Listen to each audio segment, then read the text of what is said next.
What's up gamers? Today we're headed for the marshlands in the heavy duty Azov 5319. The Azov is a fantastic heavy truck, sporting permanent diff lock and all-wheel drive over all 8 wheels. This truck is designed to meet the worst terrain there is to offer without breaking a sweat, but not everything is phenomenal about the 5319.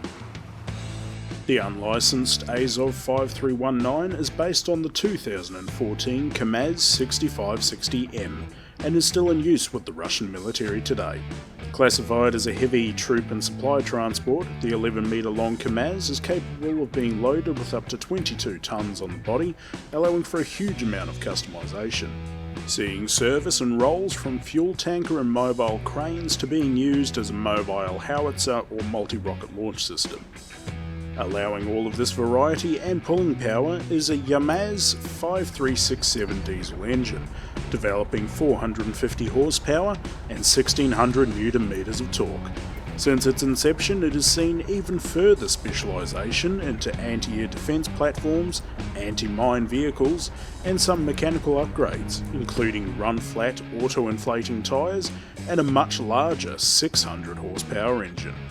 The unique design also comes with other features. The driver's cab is capable of resisting up to 6 kg of TNT and also comes with an optional upgrade for nuclear, biological and chemical air filtration to keep out those pesky gases. Basically, this truck is designed for war and it really shows.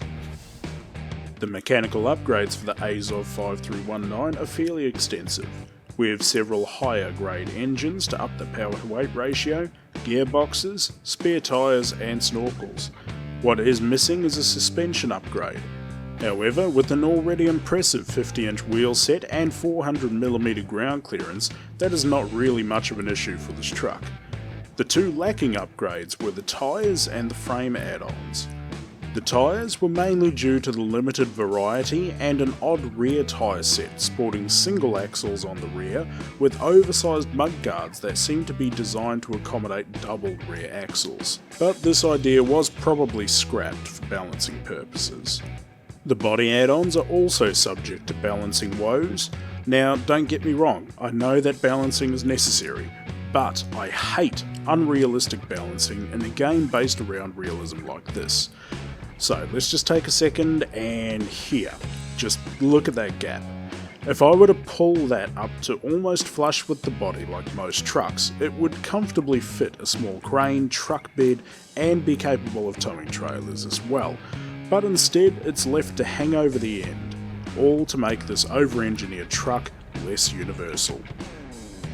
The model for the Azov looks great and is very heavily inspired by the KAMAZ 6560M, but it does appear to take some of its inspiration from its specialisation models and its predecessor, with the small front grille appearing on examples of the KAMAZ 6530.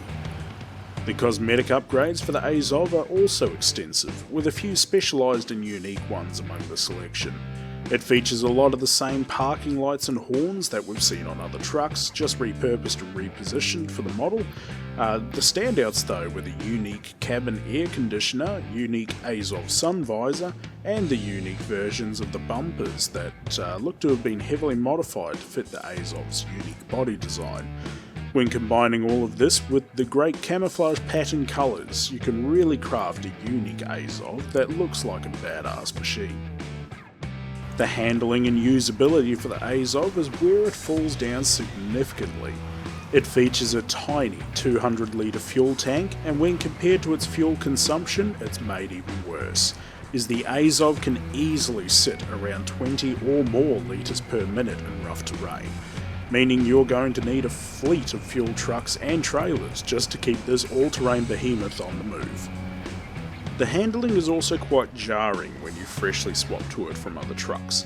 It has one of the worst turning circles outside the likes of the Western Star Twin Steer, which is compounded by a very slow turning, and after update 1.05 it's made even worse again by the quick snapping auto centre steering, leading to this truck having a fair few collisions until you get accustomed to the somewhat lagging response time. On the positives though, this truck seemingly won't take any front damage, even at high speed, which I assume is just an oversight by the devs and not intentional. It also will not be stopped by anything other than deep swamps. Whether it's in a low gear or automatic, this truck will spin its tyres till it's free or out of fuel, which from my experience they can occur simultaneously. Overall, the Azov 5319 is a great recreation of the Kamaz 6560M, with great attention to detail and usability that see it among some of the most capable trucks SnowRunner has to offer. Even with some balancing that seeks to clip its wings, this truck won't be stopped until you empty the tank.